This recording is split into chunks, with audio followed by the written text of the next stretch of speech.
So what is it about abandoned areas that are so fascinating?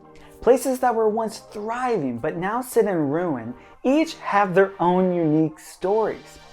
From poison towns to family mysteries and long lost dreams, today I want to bring you some of the most interesting abandoned areas in Missouri. I'm so excited about this one, let's dig in it.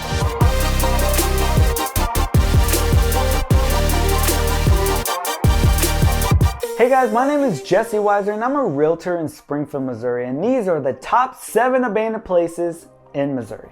The first one on our list takes us to the Missouri State Penitentiary. It was built in 1836 and later closed in 2004 after Jefferson City built a new prison. This prison included a number of notable inmates, including serial killers Robert Burndella and Charles Ray Hatcher. They also housed James Earl Ray, who was the assassin that killed Martin Luther King Jr. in the mid-1900s.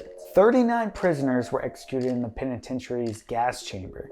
You can still see the remains of death row that were both unfavorable for the inmates and the people that worked there. Each of the cells hold their own history in this chilling place.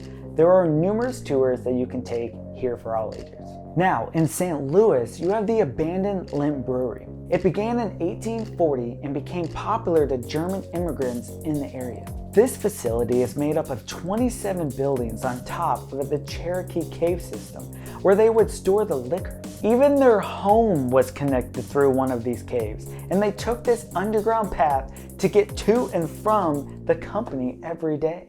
In 1901, a series of tragedies overtook this family, and over the years, 4 members of the Lemp family eventually committed suicide for unexplained reasons.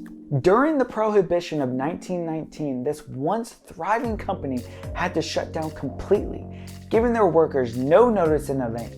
It's known as one of the scariest haunted houses in St. Louis because of the tragic story of the Lemp family. You can visit the area, choose between the Lemp Mansion, St. Louis Paranormal Research Society, and the Lemp Brewery Haunted House, which is one of the favorite haunted houses of the city of St. Louis. The Kansas City Workhouse looks like an abandoned castle among the historic portion of Kansas City. Originally built back in 1897, this place was referred to as the Workhouse Castle and began as a jail for inmates with petty offenses such as being like a drunk or a beggar.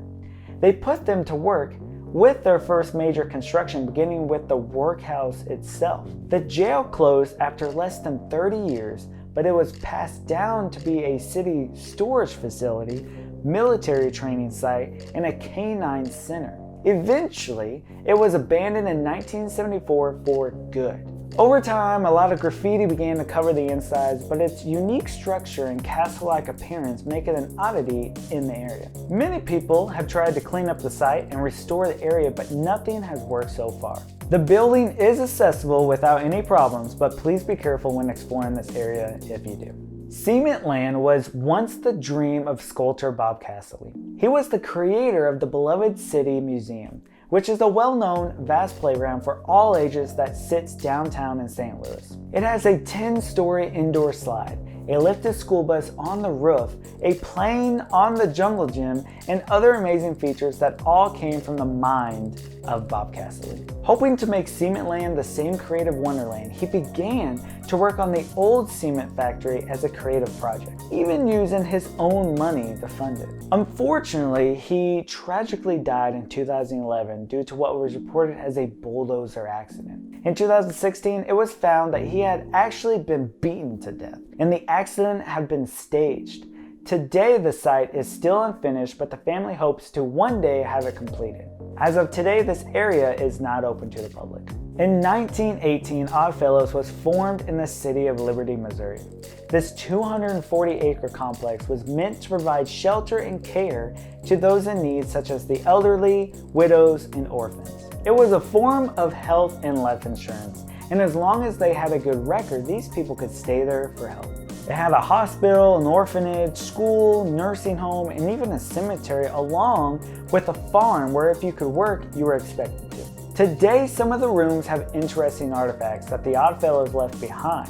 This includes George, the skeleton of an Oddfellow member who died in the 1880s that donated his body to science. There are a few tours that you can take through the safer parts of the area. Check that one out, seriously. This next one, close to my home, is the abandoned theme park of Celebration City. Located in Branson, this attraction has never quite been able to get off their feet. In 1999, it had opened as Branson, USA, and closed right away 2 years later in 2001. It had meant to be the sister park of Silver City. The Hershen family bought the place in 2002 and renamed it as Celebration City.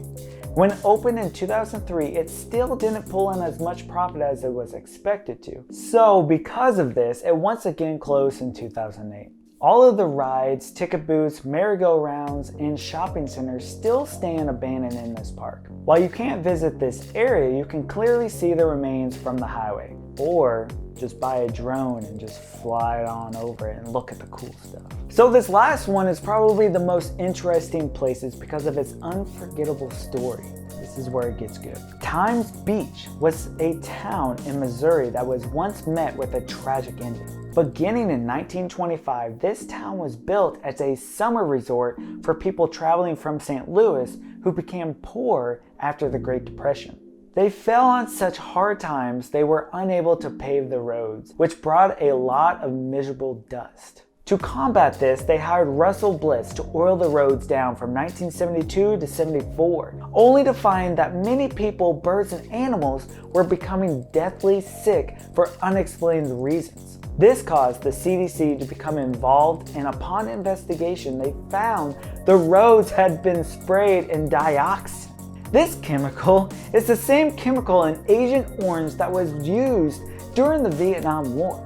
It came from the Northern Eastern Pharmaceutical and Chemical Company, who hired the company, IPC. In turn, IPC paid Russell Bliss a fraction of what they were given to dispose of the waste. Bliss states he had no idea of the product's toxicity and had even used some of the chemicals on his own property and animals.